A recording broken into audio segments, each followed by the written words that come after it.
Welcome back to the UTL Trucking Education Hub podcast. I'm your host, Tamaris Massengale. And let me ask you a question. When you earned your CDL, what did you really earn? Did you earn a job or did you earn an opportunity? Because there's a difference. Too many drivers spend their entire career thinking like employees when they have the potential to build business, create wealth, and leave a legacy. The steering wheel can take you across the country, but your mindset determines how far you will really go. Today's conversation is about entrepreneurship, ownership, leadership, and seeing your CDL as more than just a license. If you're serious about building something bigger than a paycheck, this episode is for you. Before we jump in, make sure you hit that like button, subscribe to the channel, and turn on those notifications so you never miss an episode. So, let's get into the trucking truth. Today's guest believes your CDL should be more than a way to earn a living. It should be a foundation for building wealth. Known to many as the CDL CEO, TJ is a fleet owner, transportation consultant, and entrepreneur who has built his platform around helping people think beyond simply driving trucks and begin building businesses. Through Trucking Looks Bright, he encourages drivers to see entrepreneurship as the next level of their trucking journey, showing them that success isn't just measured by miles driven, is measured by ownership, leadership, and impact you create. Mr. TJ, I want to go ahead and bring you on. Welcome, welcome, welcome to the channel. How are you today? What's going on? How's it going? I'm doing good. How about yourself? Ah, man, I can't complain. I'm so elated at the fact that you decided to come on. I know you are majorly busy. I was excited when you accepted my invitation because of the impact that you have in the community. I love your mindset. I love what you bring to the table. You're teaching beyond the wheel. So let's jump on into some of these questions. Who is TJ outside of trucking? Yeah, let's do it. That's a great question. So, TJ is a husband of 14 years, gonna be in November, father of two, soon to be three. Very excited about that. I'm an entrepreneur, fourth generation entrepreneur. My grandfather had retail stores. My great grandfather owned bars and sneaker stores. So it's in the blood. But you know, more importantly, I'm a man of God. So I have a lot of Now, faith. I have a lot of belief on, the realms of possibility. yes. So, yep. I love that. I love that. Don't get me started. Anybody watch this channel, look, we can talk about our father all day. You There know what you I'm go. saying? Amen. Man, Amen. all day, Amen. every day. I love it. I love it. So, how did you become to be named the CDL CEO? That's a great question. So I guess it all starts with just my personality. I've always been the person to take control of my situation and understand that, I control my destiny, right? Words are powerful, right? Actions is powerful. And, it's really up to you. And I've been like that since I was young, right? I said, no matter what situation I'm in, I want to make sure that I get the opportunity to steer the wheel in my life. Right. And I've always been like that since I was a manager in Papa John's. Right. I started off 17 as soon as I got my license. I started doing deliveries for Papa John's. Within a year, became a manager, opened up in the morning, still driving in the nighttime. So that's where I learned logistics, right? Booking 3, 4, 5 loads per driver, setting them out, grabbing my loads, running it, right? Really just trying to be efficient with the map and the fuel cost and really taking control of my situation. I got married very young, right? I got married when I was 21. So for me, it's been a journey of just saying I have to make the right decision, and I can't leave it up to somebody else. And I had this journey of entrepreneurship, right? I've had multiple times in my journey where I wanted to start a business, right? I had retail stores, I had kiosks, I had an ice cream shop, I had a food truck, right? I had a very successful food truck in the North Jersey area, out of Paterson, New Jersey. I was on Market Street next to a nightclub. Did very well with that business, but each and every time that I got into each and every time that I got into business, I always went into a business cash heavy, right? Very cash reliant. And it was my fourth time in business where I went all in with my cash, my savings. I had this habit where I would save up for 2 or 3 years. I would use my income tax check. You know, you get a nice little check when you have kids. You take that, you put it together, and I'm like, I'm going all in. My wife, first time I did it when we first got married, almost got divorced. She was like, no way, you're gonna spend all this money on a food truck. And I did. I did it over and over again. And after the fourth time, I lost it all. And that's part of my journey. That's part of my story. I lost everything. And I had to start back again, right? I went back to driving. This time I wasn't driving in Papa John's. I said, you know what? I'm going to go behind the wheel. So I started doing box trucks. I did box trucks for about a year. And a brother of mine had a CDL. And he said, man, if you like the box truck thing, you should get your CDL. And I started looking at it like, because, you know, box truck for me at the time was just temporary. Right. I was like, I'm going to get back into business. I'm going to, save up some money. Right. But I started to like it. I started to like driving, and it became very therapeutic. So I went and got my CDL. And once I got my CDL, I really started, because the business acronym was already built into me from generations. I grew up, working. You know, a lot of people chose when they got out of high school to go maybe hang out. I chose to go walk down to the downtown area and work. That was just something that I knew I was called for. And when I got my CDL, I said, whoa, there's a lot of money in trucking. I think I'm onto something, and just my aptitude for wanting more and wanting to take control of my life just really pulled that lever to leading me in the path of becoming the CDL CEO. Wow, that is very inspiring, and it's so much that you shared, which is one, you are faith driven. So with that being your foundation in anything that you do, you understand that there's going to be wins and there are going to be lessons. I don't say losses, there are lessons. And you haven't been a business owner 3 or 4 times. Each of those times, it was a lesson learned that afforded you to go further. And you built a community of trusted resources and people that led you down the path, which you already had a desire for. You enjoyed the, being on the road and the logistics piece of it, because, you started off so young already operating in that space. So and I truly believe that everything that you do will lead you to what your destination is supposed to be anyway, right? Nothing that God does is accidental. It's all a piece of the puzzle that you're picking up along the way. So, and something that you said early on, entrepreneurship it's not on you, it's in you. You didn't have a choice, right? It was in you. Like, so you're kind of like how I was from day one, like working a job because I knew I had to, right? I had to take care of myself. I started my family young. I was 16 and a half, 17 when I started having kids. And so from that point on, I always knew that it was about, I had to do what I had to do because I had to provide for these youngins, right? But I always felt uncomfortable. Like I always felt like, ugh, I can't stand somebody just standing over my shoulder telling me to do it. And this is not efficient. It's not really working, right? So it just led me to that space of entrepreneurship, just the way that I think, and that's something that I really appreciate. What you bring to your platform is, changing your mindset, so that leads me to my next question. What separates business owners from people who simply own a truck? Oh, wow. That's a great question. And I do talk about it a lot.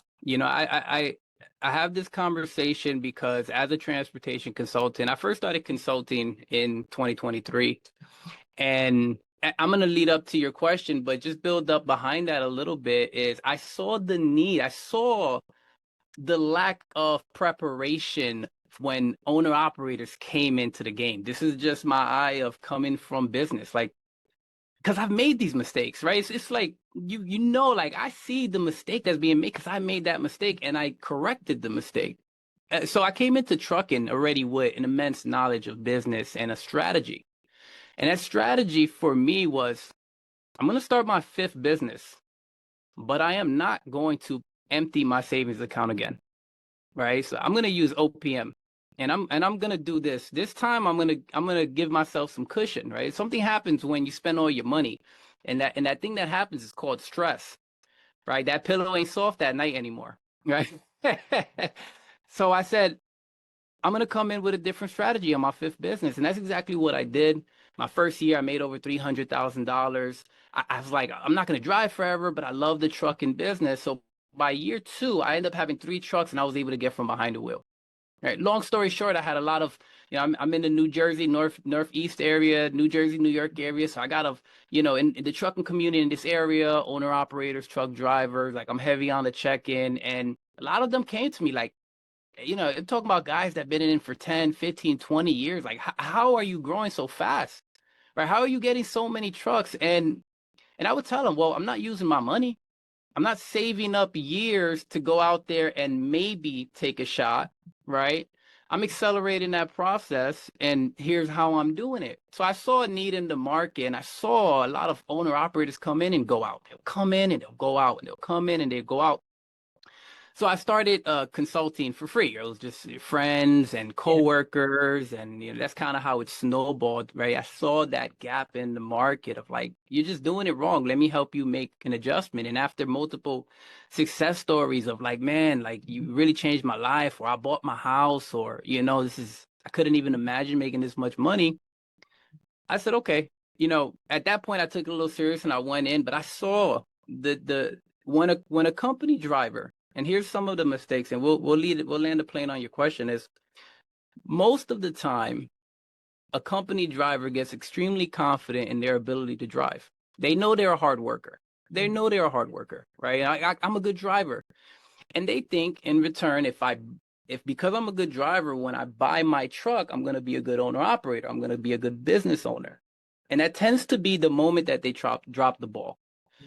Because a lack of preparation is what's going to put you in a bad spot, right? They say proper preparation prevents you from a poor performance, Right. right? So that's what I see. I see a lack of preparation. Like you didn't know what was to come, and when it came, you weren't ready. Right. So there's more than just the skill of knowing how to drive. Right. And I had the privilege of playing all different roles throughout the trucking industry. And you need to know more. You need to educate yourself on being a business owner. Money management is very important. Equipment management is very important.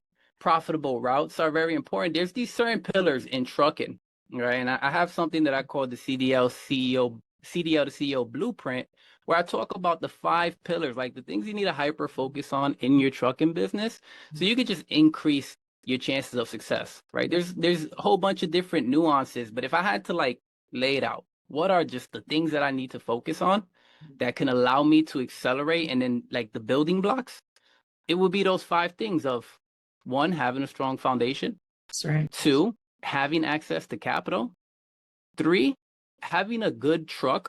This is very important in the trucking industry. A lot of people eat with their eyes. That was one of my biggest mistakes when I first got in, right? I bought a truck that had issues, right? So the minute I took it on the road, I had 2 breakdowns, cost me almost $10,000. Learning curve, right? So Yeah. that's very important. The 4th one is you need a profitable route. If it ain't making money, this whole thing does not make sense. Most people, they throw it on the low board and they hope and wish and they guess and they think like, I'm going to make it, but they don't have the right strategy. And the 5th one is you need a good driver, right? For all my fleet owners out there that are thinking, hey, I want to get from behind the wheel, but what does it take? It takes a lot of partnership. It takes a lot of teamwork to make this happen. You need to bring in the right drivers because that's what's going to allow your wheels to spin. Right. Absolutely. I love that. You really broke it all down. I hope you guys are taking notes. That was legitimately the whole foundation that you need to build a profitable, not just a trucking business, but a business and as a whole. You should not be coming into your business in the negative. And if you are tapping into your savings or you're borrowing money from family and friends and you don't have a legitimate path as to how you can get that money back to them in a timely fashion, you're starting off in the negative. So you're going to have unnecessary stress. You're going to be pent up against the wall. And 9 times out of 10, within the first 60 to 90 days, that's when most of these trucking companies have to shut down. They've ran out of resources and you have to have a cushion. It's not a matter of if, it's a matter of when. When am I going to get a flat? When am I going to have all these, my dashboard is going to light up like a Christmas tree. It's equipment. You're Yeah, getting equipment. absolutely. Absolutely. So I appreciate you breaking that down the way that you broke it down. It was very simple, very easy to follow. And I put emphasis, if I could add an additional, which would be compliance. Compliance is very, very, very important. It's right next door to choosing the appropriate equipment. Yeah. And just to add, I add compliance and foundation because I mean, it's the requirement of just setting your business up right. You won't be compliant, right? So you want to make sure you really get that right. It's very important that you said that. And one of the things that you had touched on that I would like to just piggyback off of is when you're getting started. Yeah. The first 3 to 6 months of your trucking business is the most crucial. It is. Right. And so you come in with a lack of capital to back up your business, knowing that it is equipment, right? Like you said, not if, but when. Right. Right. So most people come into the game, they spend all of their money on that truck, and now they're relying on their cash flow. And when you're suffocating your cash flow so early in the game, you're never going to get cash accumulation. Right. So very important to just in that first 3 to 6 months, it is the most important part because if you don't get ahead in that first 3 to 6 months, the next 6 months ain't going to be easier. And chances are 1 or 2 breakdowns can put you out the game. That's so very true. That's so very true. And when I speak to people that are interested in getting into this space, it's sad because I hear the desperation in their voice. Like they just want a change. And I try to I put emphasis on emotional intelligence, right? Because you have to bring take the emotion out of your decision making. You have to figure out what is going to be sensible and what risk are you willing to take, because if you start in a business, you don't have the cover of your employer paying for your health insurance or vacation time or sick leave or anything of that nature. So you have to put that into your calculations as to, can you really do this? It's not a matter of you can physically do this. Can you do this on paper? Can you do this emotionally? Because when you get into transportation, you have to detach. You have to become a whole different person because this is a whole different world. When it comes, whether you're a freight broker, a freight dispatcher, whether you're an owner operator, whether you're a driver, this is a different world. It's a different ecosystem. And you have to make sure that you're preparing yourself by investing in a consultant. People think that is just a waste of time.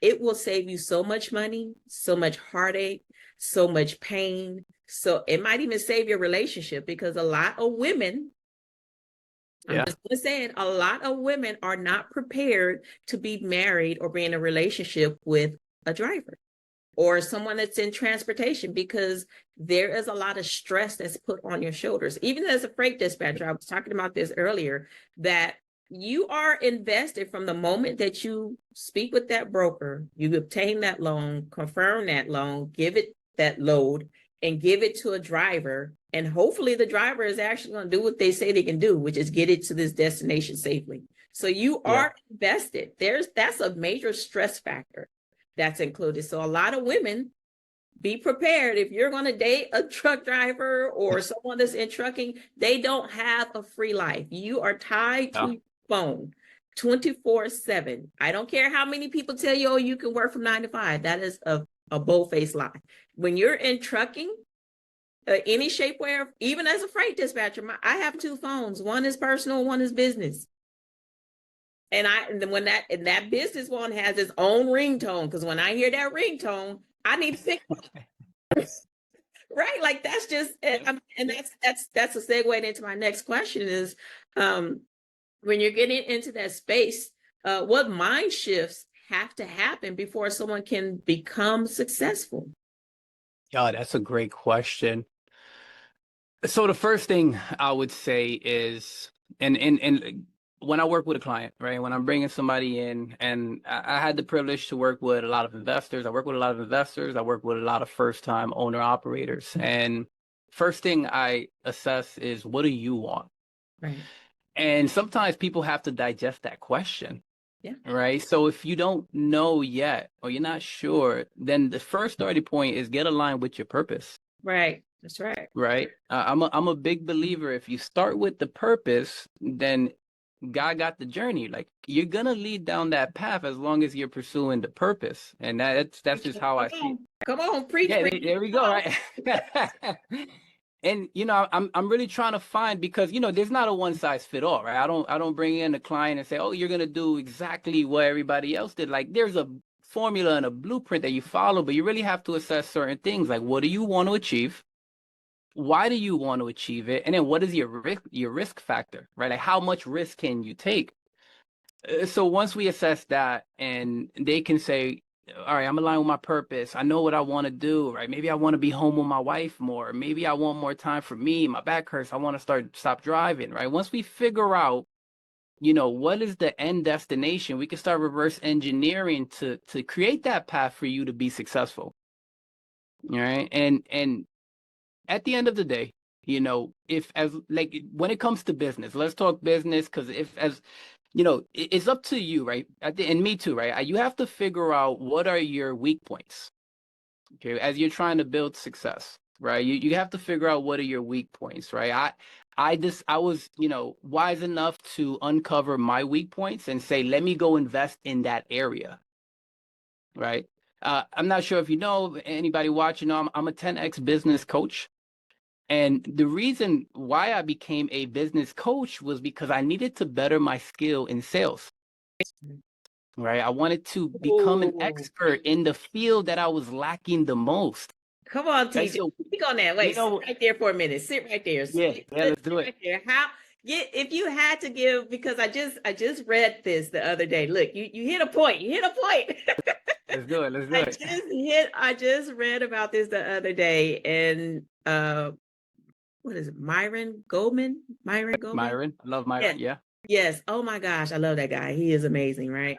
But that's what he was saying, is that he shared a testimony about how when he started off with marketing, it was him and another couple. They were high level, right? And the couple, they took the next level and went through this training for how to get your mindset together and how to actually sell.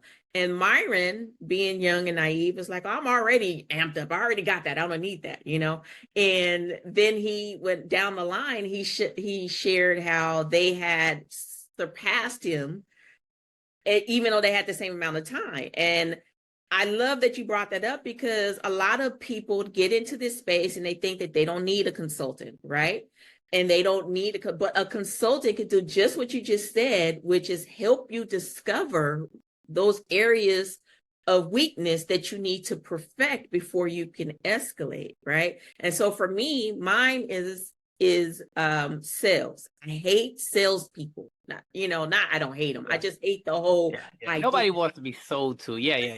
Like, I just hate that experience. But in business, you're a salesperson, right? You have to be able to effectively communicate what it is you can do, what problem are you solving, and why this person should choose you over your competitors, right? So that's a piece of the business. So me hearing that was like, oh, bro, I got to go figure this out. I got to go invest in someone to teach me how to be a better salesperson, because Yeah. it's not that what I bring to the table is not a great product or service. It's amazing, right? Yeah. But the sales piece is holding me back. Why? Because that was something that was never taught to me growing up. As a, I'm the first in my immediate family to really take off in the space of entrepreneurship. So those skills and those trainings I taught myself, and investing Yeah. along the way, but I shied away from that sales piece. So jump right in there and just, oh man, I'm glad you said that. That just, that's Yeah. Well, how you be hearing people talking, and it's God too, like confirming something amen. he already did in you. And so when you said that, I was like, oh, thank you, Jesus. Well, mentorship and getting the right education is really the shortcut. You're gonna spend the money one way or another. It's gonna be via time. It's gonna be a trial and error, school of hard knocks, or it's gonna be getting the shortcut, right? Getting somebody or getting close to somebody that has been down that path that you're going down, and it is where you want to get. Right, so it's the shortcut, and I'm happy you mentioned Myron Goldman, because I actually, although I use the 10x sales process, I implement Myron Goldman's approach. Okay, so I'm not an aggressive salesperson. I am a no pressure salesperson. Like, I'm not trying to convince you. I'm trying to help you make the best decision possible. Right. Right, and the funny thing about it is, like, sales, right? Like, there's this like you kind of know, but when you really learn it, you're like, oh snap, there's a system. It is. Like, Yeah. step one, step two, step three. And like, when you know where you are in that conversation flow, you control the conversation. So I just identified my weak points, and I was like, I'm gonna invest. And I've done that in each and every. I've done that in marketing. I've done that in sales. I've done that in different trainings in different areas that can allow me to just develop and grow faster. Man, that's beautiful. So if you could share, like, what did you personally do? I know the first step is definitely your mindset, having to Yeah. acknowledge and humble yourself and know, like, this is something no one wants to admit to their weaknesses, right? Nobody wants to say they're weak. We all want to be strong, right? But the reality is no one's perfect. So you have to identify. So for you, especially you being a man of God, what was the first step that you took in order to really get to that point where this is my weakness and this is the first step I need to take, and then go on and go on and go on? That's a great question. So I'm gonna line it with trucking, just, so, and I won't get too broad with this one, because I really want to get broad with this one. But for all my truckers out there, the first thing I did was I made a decision. Okay. I made a decision, and I stuck to that decision. I wasn't wishy-washy. I wasn't half in. I wasn't half out. Right. The decision for me was, this is my vehicle. The money is, I see the money. This is my vehicle. And once I made that decision, the next thing was, I was like, I'm not taking no for an answer. I'm going to be a pest. I am going to be a pest. And that's exactly what I did when I got into the trucking industry. And the combination of having OPM, right? Understanding, like, when it comes to business too, not to get too much off track, it's more than just making money. That's right. Making money is one part, but it's not the whole piece. It's not the whole puzzle, right? And that most people just hyper focus on, I need to make money, and they think that's going to answer their problem. But it's creating income, it's keeping your income, and it's protecting that income. Right. So I understood that coming into the trucking industry, which gave me an extreme, like, it gave me a huge advantage, because I was keeping the money that I was making, Yeah. and then I was able to run it back. So first thing was decided what I want. The next thing was not taking no for an answer. And quick little story, I actually became an owner operator 3 months after I got my CDL. What? Yes, yes, yeah. There goes for not taking no for an answer, right? So Wow. for all my people out there that's like, I need experience, nobody's gonna hire me, nobody's gonna give me a chance. Well, they will, but you have to be resilient, and you have to keep going after what you want. That's right. I love that. I love that. So, what's harder, driving or managing drivers? Managing. Managing. Easy. No, so I currently exited one of my companies, was a fleet management company, still open with my co-partner. We had over 32 units under management at the time. Now, this is all fleet owners and investors, and we just did management. So I'm actually I specialize in managing, in fleet management. I've built systems for it. I've built teams around it on managing mechanics, fleet schedules, like maintenance schedules, preventative maintenance, routine maintenance. And anytime you're dealing with people, there's a nuance of personality, right? There's a nuance of gauging, what can happen next. And when you are the CEO of your life, and I use CEO as an acronym of creating an economy of opportunity for you, right? Nobody's going to just come and give you a handout. When you are the CEO of your life, you truly have to be ahead of the game, That's right. right? So they say a chess master is 4 or 5 moves ahead, right? They already know what moves they're going to make, right? An amateur maybe might be 1 or 2 moves ahead. So you always want to be 3 to 5 moves ahead. And the way you're able to do that when it comes to managing is reading personality, right? People have lies, people have things that happen, they have situations, and you have to take that into account. So managing drivers is easily one of the harder things to do. So partnering with the right driver, hiring the right driver, that's where it starts. Yeah, because if you're already like knee deep in the wrong driver, you're eventually going to have to reset that scenario. Right. Absolutely. I absolutely agree. And that's one of the things that I teach as well is when you're in a partnership, whether you're the freight broker, the freight dispatcher, the owner operator, you should be asking discovery questions before you bring this person into your ecosystem.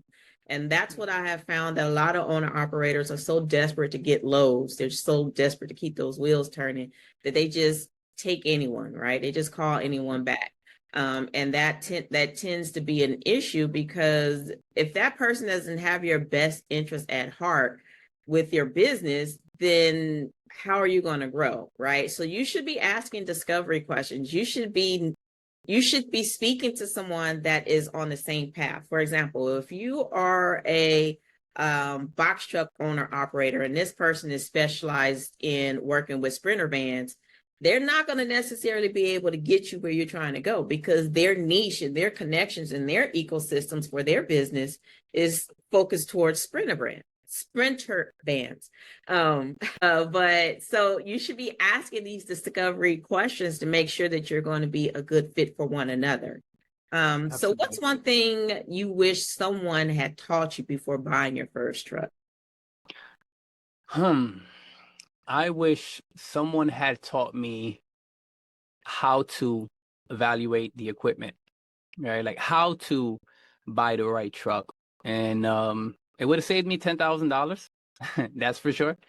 But if somebody would have told me, hey, before you buy that truck, check A, B, C, and D, it would have saved me a world of headaches. It would have saved me 2 weeks of setback and $10,000. So that's the one thing I would say is, when you going out there and buying your truck, when you're buying your equipment, how important that is. And I tell the people that I work with, my clients, that you're not spending 50, 60 plus $1,000 every day, right?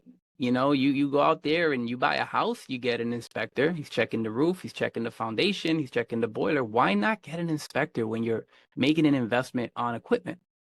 So that's the one thing I wish I knew before I got into trucking. That is so very true.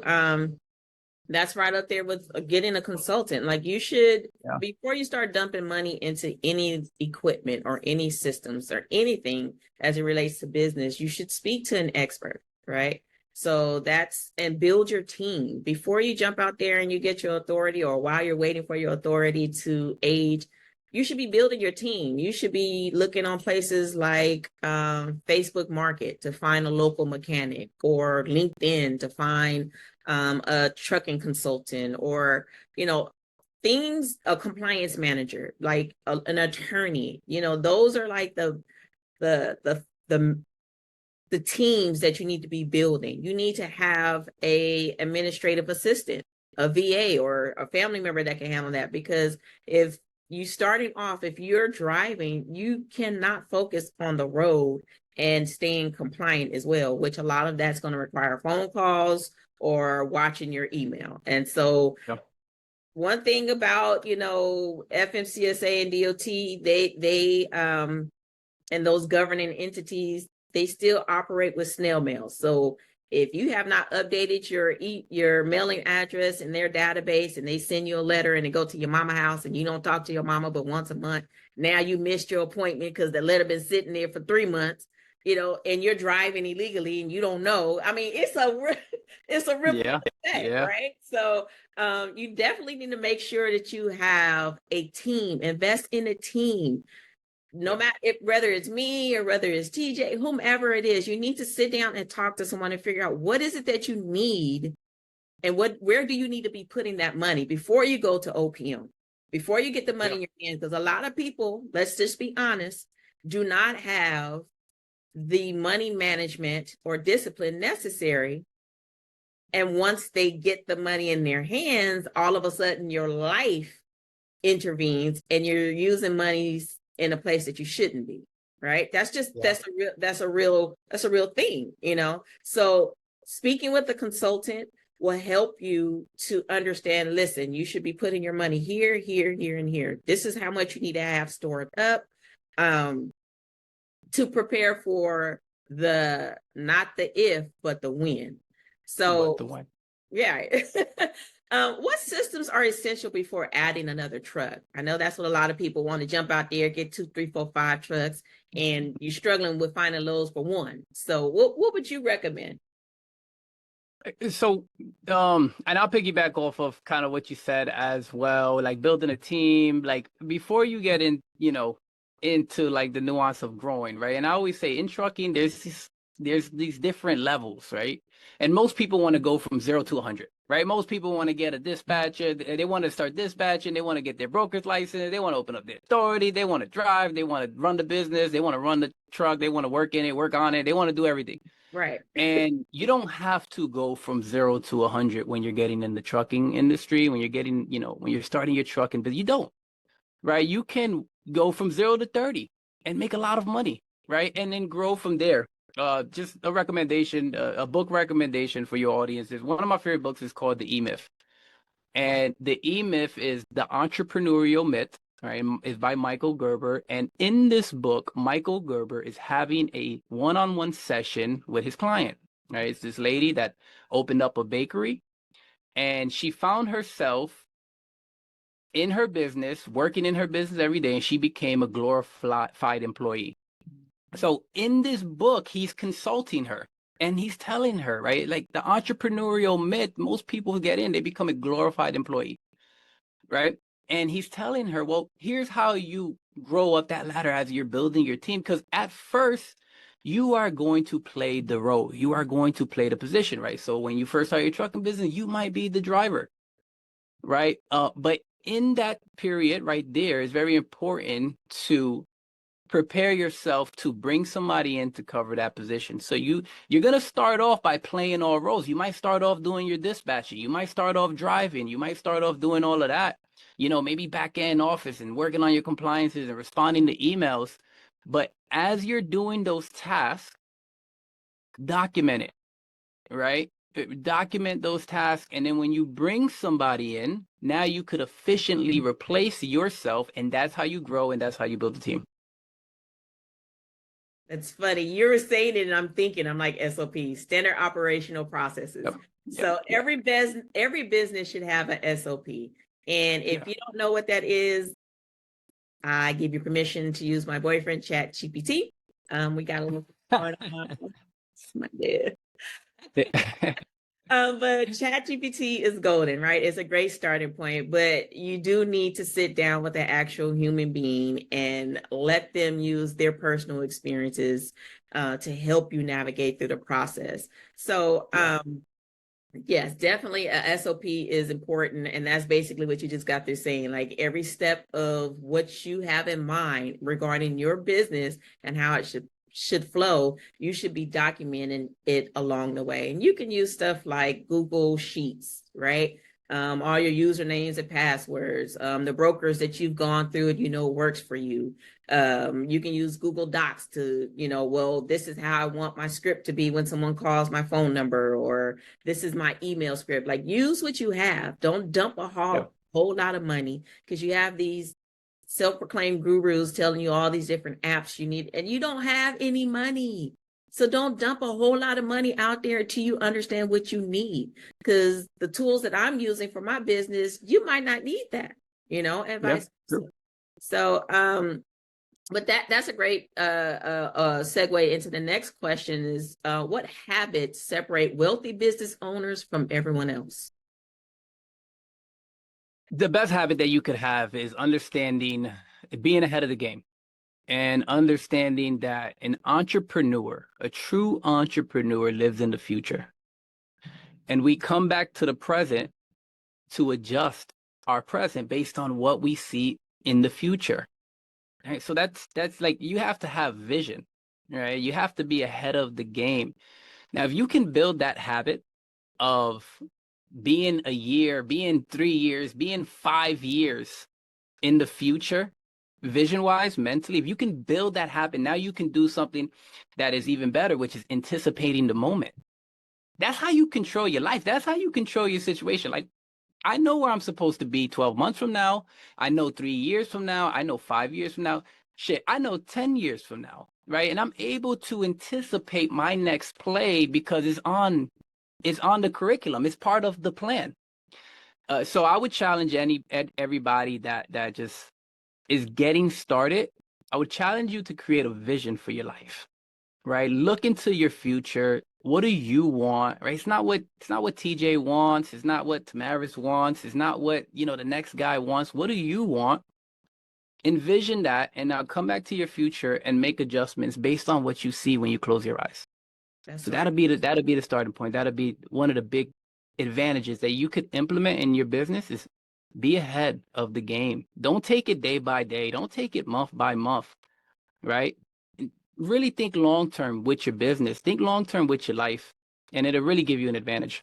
That's right. That's right. I preach that all the time, that I think everyone should go back to creating a business plan. And the business interesting. Plan. Yeah. I believe you should, because, and again, ChatGPT can help you with that.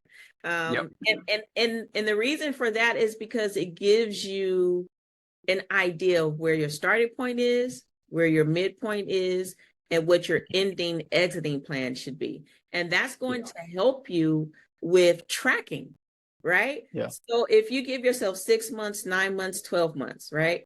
And if you're at the 5th month and you're nowhere close to what you said you should be doing at your 6th month, or I wouldn't even wait, if you're at your 3rd month, right? And you're not even halfway to your 6-month plan, then you may need to sit back down and revisit what did you get off track from? Where did you veer? What happened? And then that's how you analyze. That's how these big corporations grow so fast. They're constantly tracking. What are we doing that's working? What are we doing that's not working? And what's not working, let's eliminate it, right? And I respect what you said from start. You and I want you to speak about that too. How did you get to that disciplined space where you grew a business, you worked in your business, and then you said, this is not working. Let me try something else. And you grew a business, you worked a business, that's not it either. So, and I think a lot of people struggle with understanding that it doesn't mean that you're a failure if you've tried everything. And the only way you can know that you've tried everything is you have a tracker, right? You have to have something that you're gauging your progress up against. So how did you get to that point where you could say, okay, this business 1 didn't work, 2, 3, 4, now I'm on 5, but you exited, you didn't just quit, you just, share how did you get to that point? Because I think a lot of people are struggling with that. They're holding on to something that it served its purpose. Yeah. Great question. So two tools that you need in your toolbox as an entrepreneur, and it's aptitude and it's the ability to pivot and knowing when to pivot. You said something important. You said a business plan. And I'm a big believer in business plans as well. And I've made many, many business plans in my journey. And a business plan that you just put away and tuck is non-effective.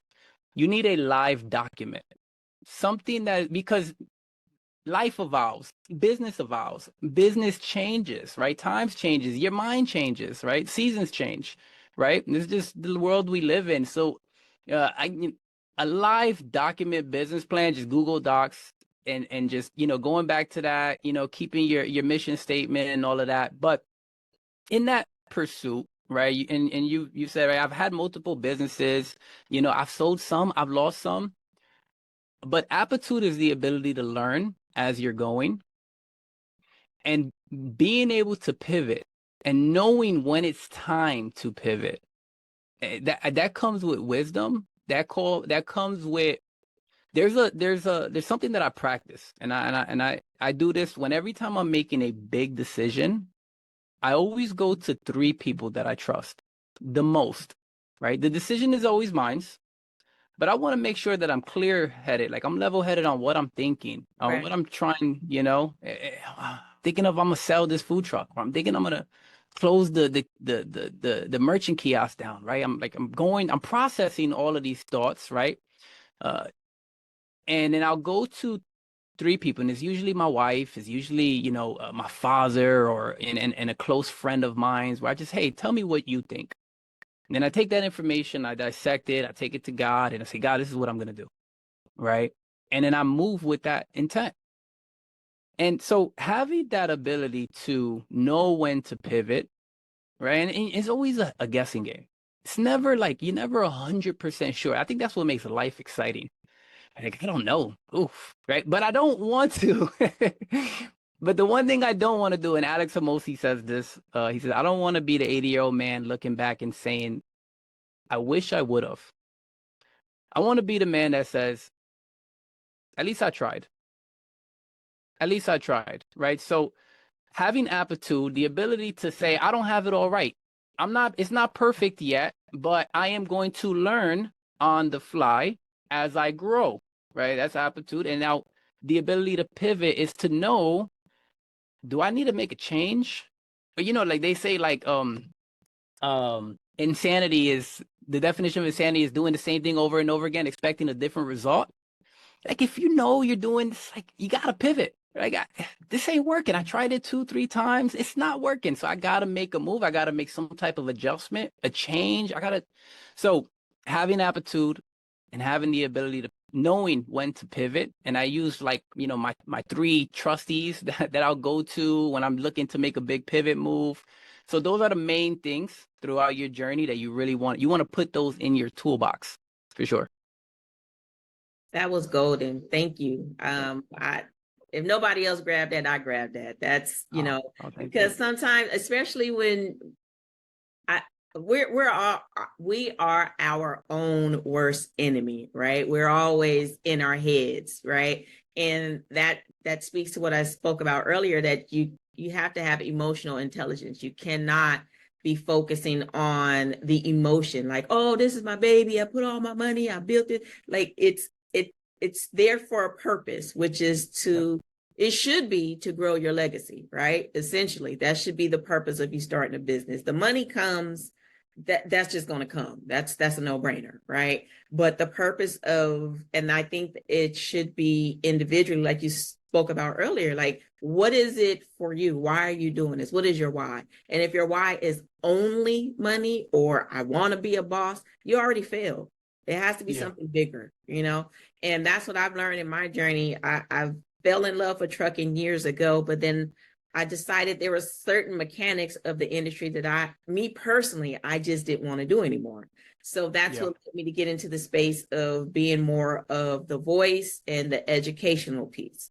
And that's where I've landed now. But like you said, you have to have someone that you can trust, because in your head, it sounds good to you and your team in your head, but you have to make sure business wise, financially wise, and your family, that's a contributing factor. Is when I make this move, it's not just me that's going to be impacted. It's going to impact everyone else is attached to me. So I know I've already kidnapped you darn near for a whole hour. So I have a section that's called the lightning round. So it's just a few questions that I ask, and you just shoot out whatever your first response is going to be. Let's So do it. the first question is company driver or owner operator? Owner operator. Peterbilt or Kenworth? Oh, sheesh, Freightliner. Now, Kenworth. Dispatch or self-dispatch? A dispatch. Yeah, Okay. Favorite business book? the 10X rule. Okay, that's a good one. That's a good one. It is. One business habit everyone needs. There's a lot of good answers I can give you. But the main one you need to have is knowing how to keep your money.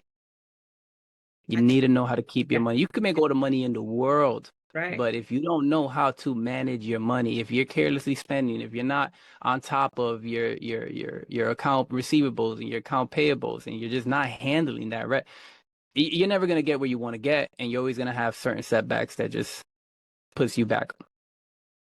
I agree 1,000%. That was amazing. So my closing question is this: if you could speak directly to every CDL holder watching this episode, what's the one message you would want them to remember?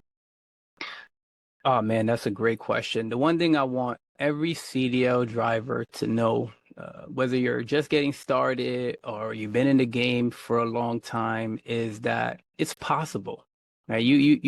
You see a lot of people get in and become owner operators and start trucking businesses, right?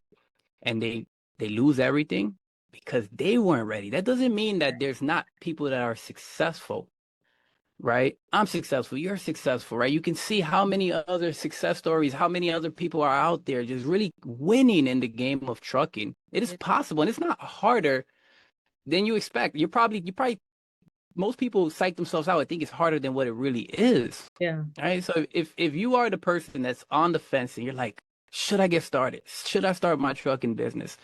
Yeah. I'll tell you with extreme conviction, because I know it changed my life, that it can change your life if you do it right. Right. But if you don't do it right, it could also bring you behind the wheel again as a company driver. Yeah. And you can lose it all. You can lose it all. So get in responsibly, learn what you got to learn, right? Partner, bring in somebody that has the knowledge, that has the expertise, that is where you want to go, and just accelerate that process. Man, you have been amazing. Such a blessing. You have such an amazing spirit about you. I appreciate everything that you bring to the community, the wealth of knowledge. But when the people start flooding me, asking how they can reach you, how can they find you? What is your you do consulting still, right? Or I don't know. Yeah, absolutely. I do consulting. I haven't called from that yet. Well, you can find me you can find me on Instagram, Truckin' Looks Bright. You can go to truckinlooksbright.com. My personal Instagram is 10xtj TEJAY. And I'm all about optimism in a world where so many people talk negative and so many people are non-believers. Like, you can look at my page and you can scroll down since the inception. I don't like negativity. I never talk about negativity. I do believe that life is what you make of it. So if you're looking for laughter, if you're looking for more information, good conversations, you're looking for the right path, you can follow me on Instagram, follow me on Facebook. It's Truckin' Looks Bright. And then you'll see everything that I offer. You'll once you get to the page, you'll know how to connect with me and just lock in. I like to lock back in with the community. We talk. If you reach out to me over DM, I'll definitely respond, and we can connect. Absolutely. Well, it's been a pleasure. Thank you again for joining. Thank you all for joining us for another episode of the UTL Trucking Education Hub podcast. Remember this: you can make excuses or you can make progress, but you usually can't make both. Now that's the trucking truth. Till next time, guys.